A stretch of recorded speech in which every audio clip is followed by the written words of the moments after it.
We can't leave. Teen Wolf is officially back for its last 10 episodes, and it seems like something that wasn't supposed to be let out is about to terrorize Beacon Hills. Let's break it down on what happened. What's up, you lovely people? Lisa here, and welcome back to my recap show. Now, it's a little bittersweet as the beginning of the end of Teen Wolf is upon us, and I have to say, this season seems a lot darker and kind of grosser than the past. Like, I really don't need to see any more dead rats and wolves up close anytime soon. Ow! So first, it seems like y'all took notice of the fact that Dylan O'Brien is no longer in the opening credits and instead is listed as a special guest star. Now, it seems like many of you weren't happy about this, but sadly it actually makes sense considering that he wasn't even supposed to be in this season at all. So since he's only in a few episodes, he's not actually a series regular, but is being dubbed a special guest star. Also, even if he's not seen, Stiles is always there, as we got to see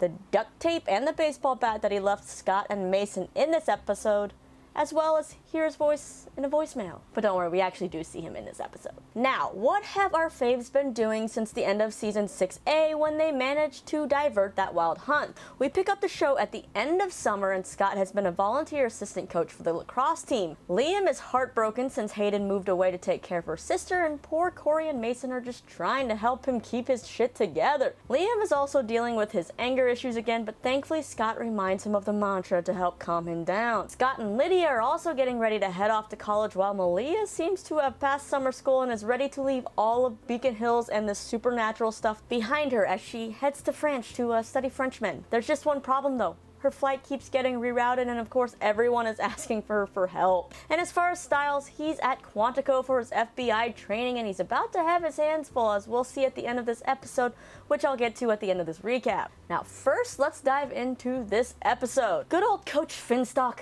He's back and he hasn't changed a bit. He and Scott are coaching practice, and since Liam is MIA because he's crying over Hayden in the locker room, Coach is about ready to make somebody else captain. But thankfully, Liam makes it back onto the field just in time, but when he gets hit, he starts to turn and lose control. Scott manages to divert the attention away from Liam, but then something else happens. A wolf walks onto the field.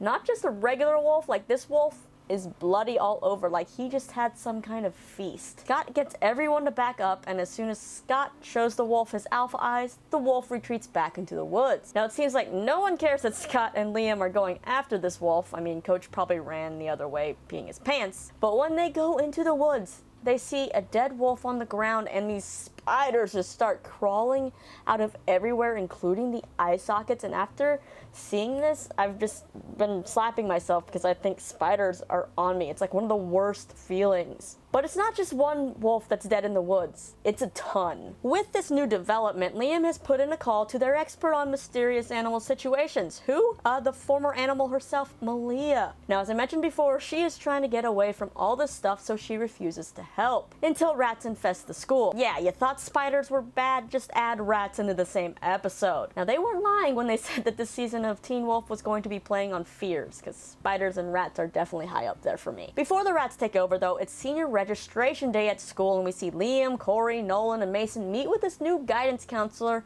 who is one nosy lady and seems to have other motives besides getting these guys signed up for the classes they need to graduate. She seems a little bit too interested in what Nolan has seen and that wolf on the lacrosse field. Liam and Mason are trying to figure out what's going on with all the spiders and the wolves, so they head to the library to do some research, but unfortunately, the whole section of books on mythology and superstitions are gone. Like, who on earth would take a whole section of books without going unnoticed? While they're in the library, they hear screams and run out to see that there are rats basically everywhere. So they go to find the source, which leads them to the sewer, and they come across one of the grossest things I think I've seen in a while. A rat king, which is a bunch of rats whose tails are intertwined together. And it seems like these ones were trying to escape and ended up eating each other trying to get out. Ugh.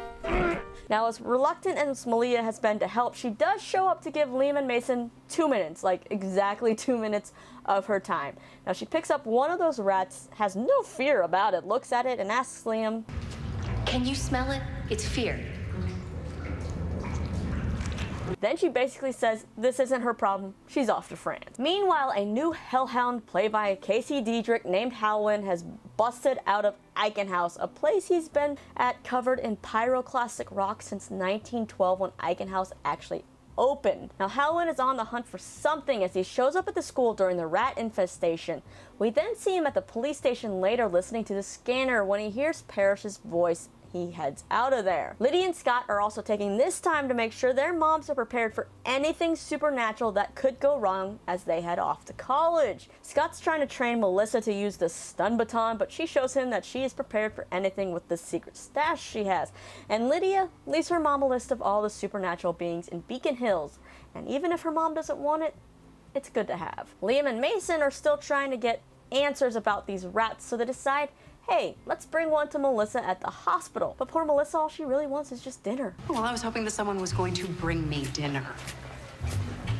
Now is not the time for a rat autopsy, so get this and yourselves out of here. At the hospital, Liam once again starts to lose control when he tries to stop a fight between two patients and gets punched.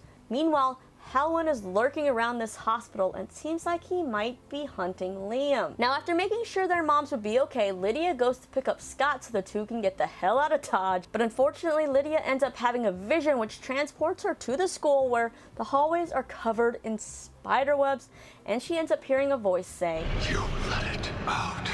It was supposed to ride with the hunt forever." Looks like our faves aren't heading off to college after all. But what exactly did they let out? Mason and Liam have returned to school where Howland has followed and Parrish is now in pursuit. The two Hellhounds end up coming face to face, and when Parrish asks what Howland is doing there, "Something you let out. It must be stopped." well, it sounds like we've actually heard that before in this episode, right? What the F did they actually let out? Howland seems to think it's Liam that's been let out as he keeps looking at him, but then Howland and Parrish suit up as Hellhounds and a sexy fight begins.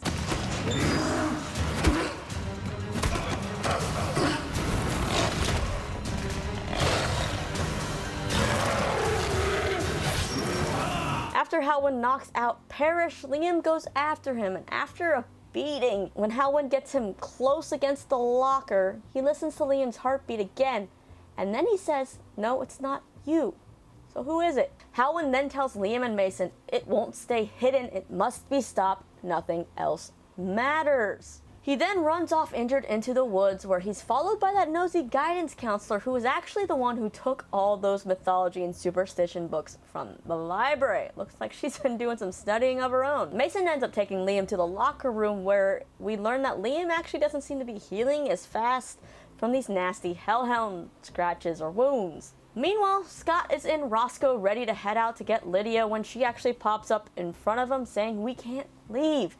The two manage to finally get Malia to stay and help them, and Lydia explains that they've opened the door to another world and something came out with them, and now they need the Hellhound to stop it. Well, it looks like they may need to find another Hellhound to help them or someone else, because that guidance counselor, yeah, she followed Howland into the woods and shot him dead straight in that forehead. She manages to get out of the woods before Scott, Malia, and Lydia can show up, but when Lydia gets there, she says, "I thought you couldn't kill a Hellhound."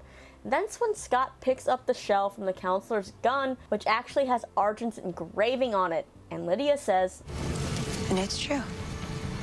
Then what's true? the counselor is now back in her car, and we see her expression go from like scared to this devious look as we hear Lydia remember something else she heard in that hallway during her vision. The sound of people who've never lifted a hand against another human being. Something was killing them. They were killing each other. At the end of the episode, Scott, Malia, and Lydia are trying to figure out whether they should call Stiles or not and get him involved. Stiles left Scott a voicemail earlier in the day that they play, and it seems like Stiles just has one wish for Scott.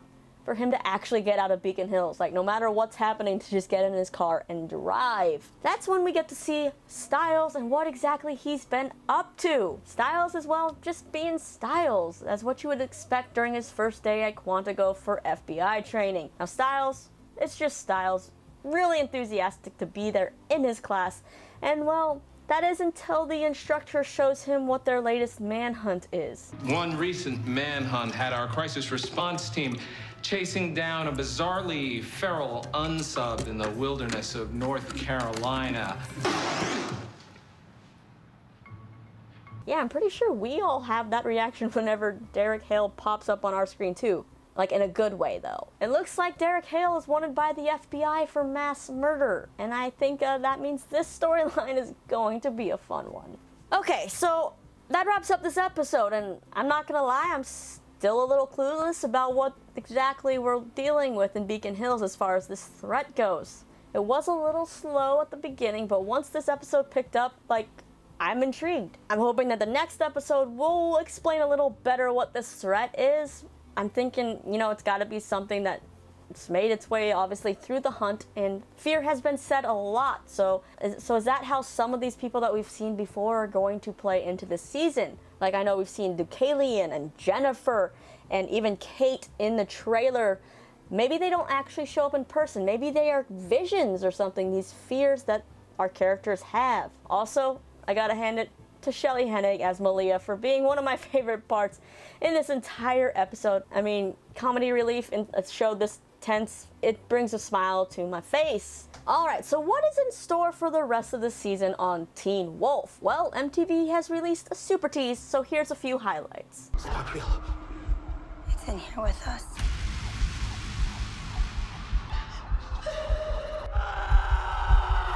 None of us are gonna survive this.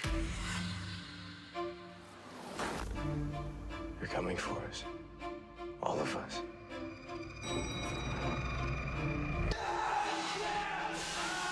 You fired.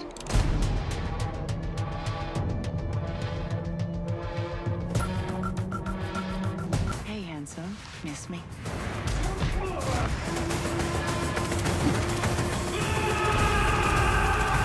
So what did you guys think of this premiere? Are you excited for the rest of this season? What do you think this big threat is? Also, what do you think about this nosy guidance counselor? Like, is she actually working with Argent, or is she up to something else? And how on earth is this Stiles and Derek manhunt going to fit into what's actually going on in Beacon Hills? I'm also still a little disturbed because in that super tease, we see Ethan and Jackson getting tortured.